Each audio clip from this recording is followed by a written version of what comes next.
നിലമ്പൂരിൽ രാഷ്ട്രീയ മാമാങ്കത്തിന്റെ രാഷ്ട്രീയ ചിത്രം പോർചിത്രം തെളിഞ്ഞു കഴിഞ്ഞു. ആരെയൊക്കെയാണ് നേരിടുന്നത്, ആർക്കൊക്കെയാണ് എതിരാളി, വെല്ലുവിളി ഉയർത്തുന്ന സ്ഥാനാർത്ഥികൾ ആരൊക്കെ എന്നൊക്കെ നമ്മൾ കണ്ടു കഴിഞ്ഞു. 10 പേരാണ് ഇലക്ഷന് മത്സരിക്കുന്നത് എന്നൊക്കെ നമ്മൾ അറിഞ്ഞു കഴിഞ്ഞു. ഇതിൽ ആര് വീഴും ആര് വാഴും എന്നറിയണമെങ്കിൽ 23-ാം തീയതി ഒരു 11 മണി വരെയെങ്കിലും കാത്തിരിക്കണം. 1-ാം വട്ടം, 2-ാം വട്ടം, 3-ാം വട്ടം, അതായത് 3 റൗണ്ടൊക്കെ എണ്ണിക്കഴിയുമ്പോൾ നമുക്കറിയാം UDF ജയിക്കുമോ, LDF ജയിക്കുമോ, അതോ അൻവറിൻ്റെ കത്രിക വിജയിക്കുമോ, താമര വിരിയുമോ എന്നൊക്കെ നമുക്ക് അറിയാൻ കഴിയും. ഏതായാലും അൻവറിന് കിട്ടിയ ചിഹ്നമാണ് ഗംഭീര ചിഹ്നം, കത്രിക ചിഹ്നം. അവിടെ ജയസാധ്യത ആർക്കാണ്? UDFിലെ ആര്യാടൻ ഷൗക്കത്തിന് ജയസാധ്യത പറയുന്നത് പ്രിയങ്ക ഗാന്ധി തെരഞ്ഞെടുപ്പ് പ്രചാരണത്തിന് എത്തുന്നത് കൊണ്ടാണ്. പ്രിയങ്ക ഗാന്ധി 14-ാം തീയതി അവിടെ വരുന്നുണ്ട്. വയനാട് ലോക്സഭാ മണ്ഡലത്തിൽപ്പെട്ട നിലമ്പൂർ നിയമസഭാ മണ്ഡലത്തിൽ നടന്ന, അതായത് തെരഞ്ഞെടുപ്പിൽ, വയനാട് ലോക്സഭാ മണ്ഡലം തെരഞ്ഞെടുപ്പിൽ ഏകദേശം 65,000-ത്തിലധികം വോട്ടുകളുടെ ഭൂരിപക്ഷം പ്രിയങ്കയ്ക്ക് ഉണ്ടായിരുന്നു. അതുകൊണ്ട് തന്നെ UDFിൻ്റെ കണക്കുകൂട്ടൽ വോട്ട് വിഹിതത്തിൽ UDFിന് മേൽക്കൈ ലഭിക്കും എന്ന് തന്നെയാണ്. CPIയുടെ സത്യൻ മൊകേരിക്ക് വളരെ വോട്ട് കുറവായിരുന്നു. എന്നാൽ അതിന് തൊട്ടുമുമ്പ് നടന്ന നിയമസഭാ തെരഞ്ഞെടുപ്പിൽ 2,700 വോട്ടുകളുടെ ഭൂരിപക്ഷം മാത്രമാണ് ഇടതുമുന്നണിക്കുണ്ടായിരുന്നത്. അതിനുശേഷം 2024 നടന്ന പാർലമെന്റ് തെരഞ്ഞെടുപ്പിൽ പ്രിയങ്ക ഗാന്ധിക്ക് 65,000-ത്തോളം വോട്ടുകളുടെ ഭൂരിപക്ഷം ഉണ്ടായിരുന്നു. ഇതൊക്കെ താരതമ്യപ്പെടുത്തുമ്പോൾ UDFിനാണ് നിലമ്പൂരിൽ മേൽക്കൈയുള്ളത്. UDF സുഖമായി ജയിക്കും. ആര്യാടൻ ഷൗക്കത്ത് ആര്യാടൻ മുഹമ്മദിന്റെ മകനാണ്. 1/4 നൂറ്റാണ്ടുകാലം മണ്ഡലത്തെ പ്രതിനിധീകരിച്ച MLAയുടെ മകൻ. പ്രത്യേകിച്ച് മുസ്ലിം കമ്മ്യൂണിറ്റിയിൽ നിന്ന് വരുന്ന നേതാവ്. ഏകദേശം 60 വയസ്സുണ്ട് അദ്ദേഹത്തിന്. നിലമ്പൂർ നഗരസഭയിലും അതുപോലത്തെ പഞ്ചായത്തായിരുന്നപ്പോഴുമൊക്കെ അവിടെ ഭരണസാരഥ്യം വഹിച്ചിട്ടുണ്ട്. നിരവധി പുതുമയേറിയ പദ്ധതികളൊക്കെ നടപ്പിലാക്കിയ മനുഷ്യനാണ്. സാംസ്കാരിക രംഗത്തും അദ്ദേഹം തനതായ വ്യക്തിമുദ്ര പതിപ്പിച്ചിട്ടുണ്ട്. അതുകൊണ്ട് അദ്ദേഹത്തിന് ജയസാധ്യത കൂടുതലാണ്. സർക്കാരിനെതിരെയുള്ള വികാരം അദ്ദേഹത്തിന് വോട്ടായി വന്ന് ഭവിക്കും എന്നൊക്കെയാണ് UDFിൻ്റെ പ്രചരണം. ഒരു പരിധിവരെ അതൊക്കെ ശരിയുമാണ്.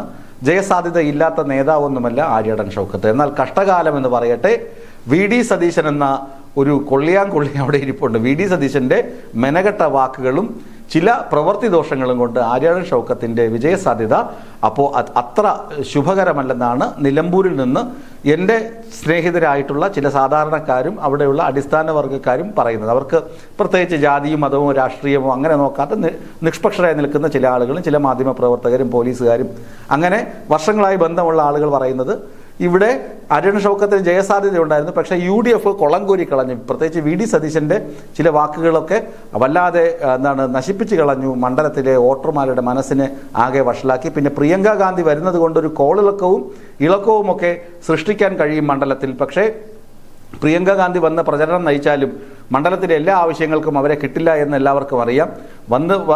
വന്ന് കണ്ട് എന്തെങ്കിലും പ്രഖ്യാപനം നടത്തി പോവുക എന്നതല്ലാതെ, അല്ലെങ്കിൽ അവരുടെ ഒരു ഓഫീസ് ഇവിടെ തുറന്നിട്ടുണ്ട് എന്നുള്ളതല്ലാതെ അങ്ങനെ പ്രത്യേകിച്ച് വലിയ നേട്ടമൊന്നും വയനാട് പാർലമെന്റ് മണ്ഡലത്തിനോ അതിൽപ്പെടുന്ന നിലമ്പൂരിനോ പ്രത്യേകിച്ച് ഉണ്ടാകാൻ ഇടയില്ല എന്ന് ജനങ്ങൾക്കറിയാമെന്നും ഈ നാട്ടുകാർ പറയുന്നുണ്ട്. എങ്കിലും ഒരു ഓളം പ്രിയങ്ക ഗാന്ധിക്ക് ഉണ്ടാക്കാൻ കഴിയും. അതേ അവസരം തന്നെ അവർ തന്നെ പറയുന്നു, ഇടതുമുന്നണിയുടെ കാര്യം അങ്ങനെയല്ല. സ്വരാജ് ഈ നാട്ടുകാരൻ തന്നെ, ആര്യാടൻ ഷൗക്കത്ത് നാട്ടുകാരനാണ് എങ്കിലും UDFിൻ്റെ പൊളിറ്റിക്കൽ മൂവ്മെൻറ്റുകൾ അത്ര ശരിയായ രീതിയിലല്ല, ശരിയായ രീതിയിൽ കൊണ്ടുപോകാൻ കഴിയുമായിരുന്നു. ഇനി പ്രിയങ്ക ഗാന്ധി വന്ന് ഉണ്ടാക്കുന്ന ഓളങ്ങൾ എത്രത്തോളം ആണ് ഫലവത്താവുക എന്ന് കണ്ടറിയാം എന്നാണ് ജനങ്ങൾ പറയുന്നത്. എന്നാൽ സ്വരാജിൻ്റെ കാര്യം മറ്റൊരു തരത്തിലാണ് അവർ വിലയിരുത്തുന്നത്. അവർ പറയുന്നത് സ്വരാജ് ഒരു കറകളഞ്ഞ നേതാവാണ്, തികഞ്ഞ കമ്മ്യൂണിസ്റ്റാണ്, ആശയങ്ങളും നിലപാടുകളും വ്യക്തമായി പ്രകടിപ്പിക്കുന്ന യുവ നേതാവാണ്, നിലമ്പൂരുകാരുടെ അഭിമാനമാണ്. പിന്നെ അദ്ദേഹം വിവാദങ്ങളിൽ ഒന്നും ചെന്ന് ചാടാതെ കൃത്യം കാര്യങ്ങൾ പറഞ്ഞു പോകുന്നു. പിന്നെ വ്യക്തി ഹത്യയ്ക്കോ വ്യക്തി വൈരാഗ്യത്തിനോ ഒന്നും അദ്ദേഹം നിൽക്കുന്നില്ല. അതുമാത്രമല്ല, പ്രിയങ്ക ഗാന്ധി 14-ാം തീയതി മാത്രമേ ഉള്ളൂ. 13, 14, 15 തീയതികളിൽ മുഖ്യമന്ത്രി പിണറായി വിജയൻ മണ്ഡലത്തിൽ ഉണ്ട്. അദ്ദേഹം ഇപ്പോൾ പ്രിയങ്ക ഗാന്ധി എന്തെങ്കിലും പറഞ്ഞാൽ അതിനും മറുപടി അദ്ദേഹത്തിന് പറയാൻ കഴിയും എന്നുള്ള പ്രതീക്ഷ ഇടതുമുന്നണി ക്യാമ്പിനുണ്ട്. അതുമാത്രമല്ല, PV അൻവർ ഉന്നയിച്ച ആരോപണങ്ങൾ, പിണറായിസം, മരുമോനിസം, ഇപ്പോഴാ പറയുന്നത് സതീശനിസം എന്നൊക്കെ പറഞ്ഞ് ഈ PV അൻവർ ഉയർത്തിക്കൊണ്ടുവരുന്ന ആരോപണങ്ങളും ഈ വാചക കസർത്തുകളും ഒന്നും ഈ സർക്കാരിനെ അത്ര കണ്ട് ബാധിച്ചിട്ടില്ല. സർക്കാർ 1800 കോടി രൂപയുടെ വികസന പദ്ധതി കഴിഞ്ഞ 9 വർഷക്കാലമായി മണ്ഡലത്തിൽ നടപ്പിലാക്കിയിട്ടുണ്ട്. വികസന പദ്ധതിയുടെ ഗ്രാഫ്, ആ പ്രോഗ്രസ് റിപ്പോർട്ടുമായാണ് ഇടതുമുന്നണി സ്ഥാനാർത്ഥിയും അതുപോലെ തന്നെ ആളുകളും വോട്ട് പിടിക്കാൻ വരുന്നത്, വോട്ട് തേടി ജനങ്ങളെ സമീപിക്കുന്നത്. അതുകൊണ്ട് ജനങ്ങൾ സ്വരാജിനെ അങ്ങ് വെറുതെ വിട്ടുകളയില്ല. സ്വരാജിനും ജയസാധ്യത ഉണ്ട് എന്ന് തന്നെയാണ്. PV അൻവറിന് കുറേയധികം വോട്ട് ലഭിക്കും എന്ന് ജനങ്ങൾ പറയുന്നുണ്ട്. കാരണം PV അൻവർ അവിടെ കുറെ കാലം പ്രവർത്തിച്ച ആളാണ്. അദ്ദേഹം ഉയർത്തിക്കൊണ്ടുവന്ന പ്രതിഷേധവും രാഷ്ട്രീയവും ഒക്കെ കുറേ അധികം ആളുകളെ സ്വാധീനിച്ചിട്ടുണ്ട്. അതിലൊന്നും ഒരു തർക്കവുമില്ല. ആ വോട്ടുകൾ മിക്കവാറും ഭിന്നിച്ചു പോകുന്നത് UDFന്റെ വോട്ടുകളാകും. അത് ചിരപുരാതനമായ CPM വോട്ടുകളോ LDF വോട്ടുകളോ അങ്ങനെ ഭിന്നിച്ചു പോകാൻ ഇടയില്ല. അത് UDFിലേക്ക് പോകുന്ന വോട്ടുകളാകും. കാരണം പിണറായിസത്തിനെതിരെയുള്ള വോട്ടുകളായിരിക്കുമല്ലോ അൻവറിന് ലഭിക്കുന്നത്. ആ വോട്ടുകൾ എന്ന് പറയുമ്പോൾ UDFന് പോകേണ്ട വോട്ടുകളാകും അൻവറിന് ലഭിക്കുന്നത്. അതുകൊണ്ട് അതും UDF ക്യാമ്പിനാകും ആഘാതം സൃഷ്ടിക്കുക എന്ന ഒരു വിലയിരുത്തലും നാട്ടുകാർ നടത്തുന്നുണ്ട്. പിന്നെ NDAയുടെ കാര്യമാണെങ്കിൽ ഇന്നലെ സുരേഷ് ഗോപി തന്നെ ആ വേദിയിൽ വെച്ച് തന്നെ മുഖ്യമന്ത്രിയെയും അതുപോലെ തന്നെ കൃഷിമന്ത്രിയും ഒക്കെ പ്രകീർത്തിച്ചാണ് സംസാരിച്ചത്. അപ്പോൾ മുഖ്യമന്ത്രിയൊക്കെ പ്രകീർത്തിച്ച് NDA തന്നെ സംസാരിക്കുമ്പോഴറിയാം അവർക്ക് വിജയപ്രതീക്ഷയൊന്നുമില്ല. അവർ വിജയിക്കുകയാണെങ്കിൽ ഒരു ഗവൺമെൻറ് കോളേജൊക്കെ അവിടെ അനുവദിക്കുമെന്ന് സുരേഷ് ഗോപിയൊക്കെ പറഞ്ഞിട്ടുണ്ട്. പിന്നെ അവർ നിർത്തിയത് തന്നെ കേരള കോൺഗ്രസിൻ്റെ നേതാവിനെയാണ്. അപ്പോൾ ഈ വോട്ട് കച്ചവടവും വോട്ടുധാരണയൊക്കെ നേരത്തെ തന്നെ ആയതുകൊണ്ട് BJPയുടെ ഒരു വിഭാഗം ആളുകളും കോൺഗ്രസിന് വോട്ട് കുത്തും. അങ്ങനെ കോൺഗ്രസിനെ എങ്ങനെയെങ്കിലും ജയിപ്പിക്കുക എന്നൊരു താല്പര്യം അവർക്കുണ്ടെങ്കിൽ പോലും മുഖ്യമന്ത്രിയുടെയും അതായത് ഈ ഇടതുമുന്നണി നടപ്പിലാക്കുന്ന നല്ല കാര്യങ്ങൾക്ക് ജനങ്ങൾ വോട്ട് ചെയ്യുമെന്ന ഒരു സന്ദേശം തന്നെയാണ് BJP ക്യാമ്പുകളിലും അലയടിച്ചു കൊണ്ടിരിക്കുന്നത്. അവർക്കും അറിയാം ഇടതുമുന്നണി സ്ഥാനാർത്ഥി സ്വരാജ് ആയതിനെ തുടർന്ന് അവർക്കുള്ള പ്രതീക്ഷ ആദ്യം ഉണ്ടായിരുന്നില്ല. ആദ്യം മത്സരിക്കുന്നില്ല എന്ന് പറഞ്ഞതാണ്. പിന്നീട് വലിഞ്ഞു കയറി മത്സരിക്കുന്നതാണ്. എങ്ങനെയെങ്കിലും നിർത്തണമല്ലോ, പേരുദോഷം ഒഴിവാക്കാൻ വേണ്ടി മത്സരിക്കുന്നതാണ്. അവരങ്ങനെ ഒരു സ്ഥാനാർത്ഥിയെ നിർത്തിയെന്നുള്ളൂ. മറ്റു പിന്നെ ആറ് പേരുള്ളത് സ്വതന്ത്രരും അങ്ങനെയുള്ള ആളുകളാണ്.